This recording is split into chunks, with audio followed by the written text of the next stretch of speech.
Welcome to Electrified. It's your host, Dylan Loomis. Happy Friday to everybody. It is a long 3-day weekend, so an especially happy one to all of you guys.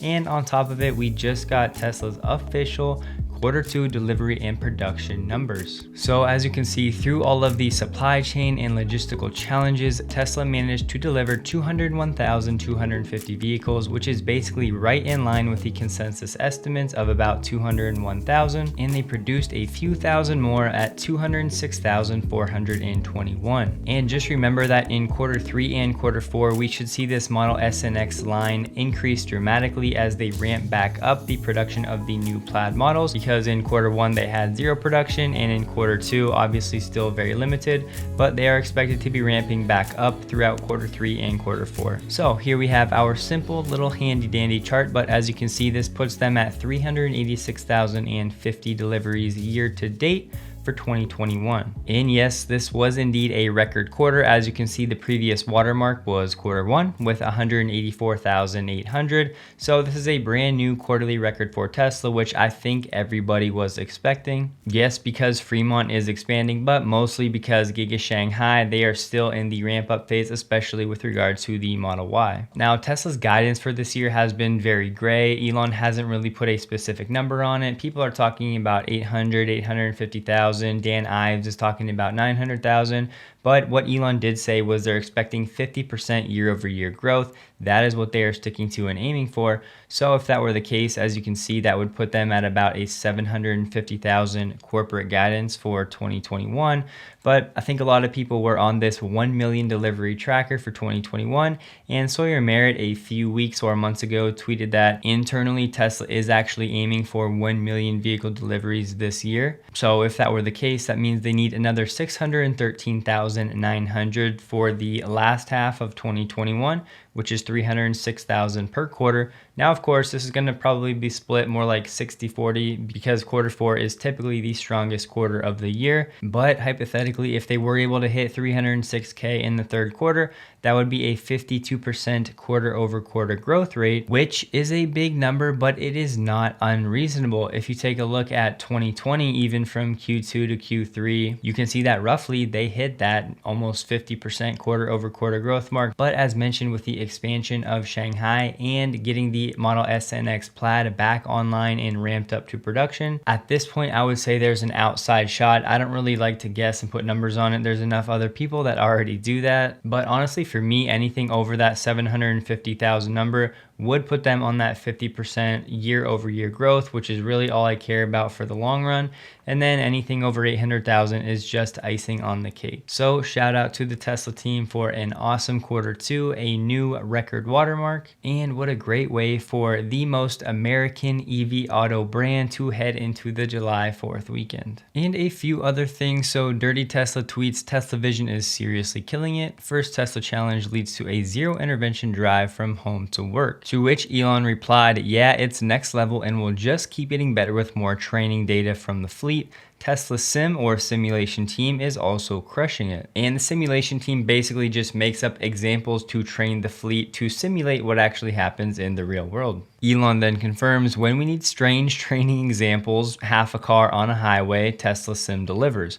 Also, accidents on Autopilot are becoming rarer, so we need more close call examples.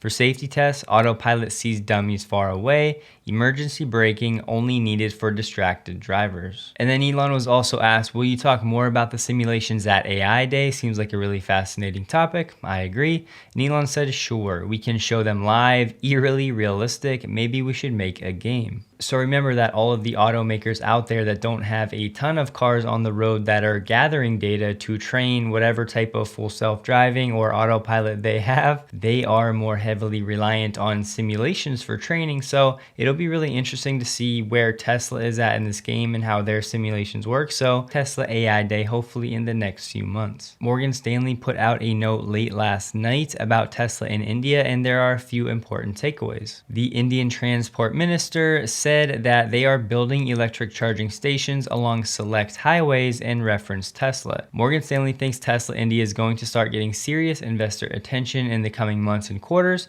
as the company seeks to greatly expand its international, non-China manufacturing and commercial footprint. But right now in India, as you can see, the entire year of 2020, they only delivered 4,093 battery electric vehicles. And as you can see through the first 5 months of 2021, that number has already exceeded the full year total for 2020, sitting at about 4,800. And this is the total battery electric vehicle sales for all manufacturers in the entire country. Our India Autos and Shared Mobility team forecast Indian BEV volume to surpass 200,000 units by 2025, rising to 2 million units by 2030. And projections to 2038 are just kind of ridiculous in my opinion, but I understand the exercise in going through the work. But Morgan Stanley is saying that by 2038, Indian BEV volume should surpass United States BEV sales. So this statement alone should show you that the Indian market has massive potential for battery electric vehicles,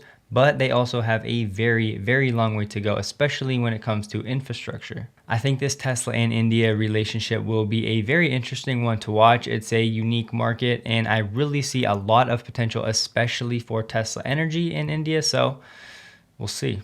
And just real quick, when it comes to this Tesla fire, honestly, at this time, there is not enough information out there as to what's really going on.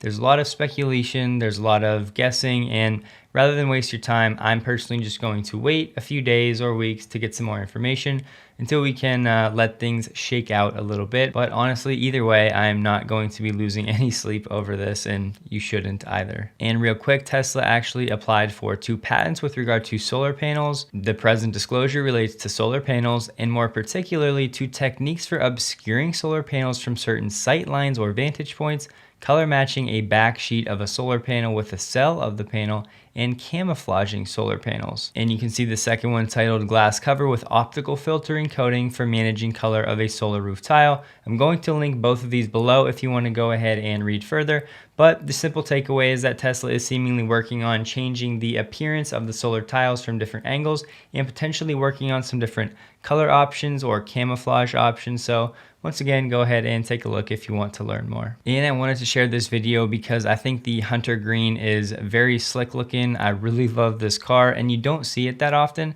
So let me know what you guys think. Would you rock a Hunter Green Model Y? I think I would for sure. And there was a Reddit anecdote about the white seats, and this user was saying how basically after 2 years and some heavy use, their white seats are still holding up really well.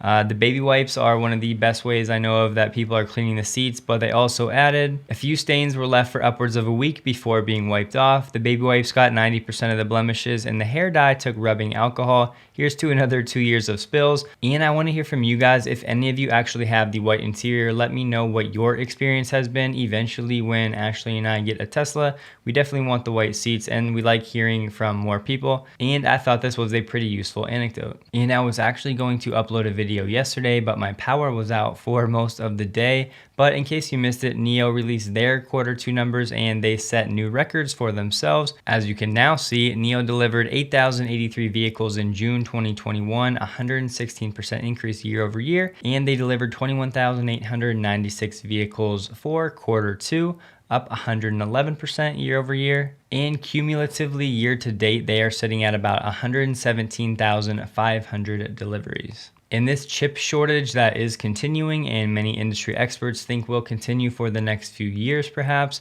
is causing Ford to shut down some factories. Ford said Wednesday will idle or reduce production at 8 plants, including 6 in the US for varying periods of time and into August. And if you recall, Ford said earlier this year it expected to lose 50% of its vehicle production in the second quarter due to this chip issue. And really what's going on here, in case some of you aren't really familiar, what happened was when COVID started, some of these legacy automakers cut off their chip orders from the foundries, the people that make the chips, because they expected demand to decrease. But when they went back and called up the foundries and said, hey, we're ready for more chips, the foundries actually replaced that automaker demand with demand from other industries. And so basically those legacy OEMs that cut off their orders are now essentially fighting for the scraps and the leftovers of the chips from the foundries. And it's believed that Tesla actually never cut off their orders through the pandemic because they knew that their growth would continue through through it, which is why, yes, they've been affected to some degree by the shortages, but not as much as the other automakers. And just a quick note on the Porsche recalls and their OTA, over-the-air update software system. So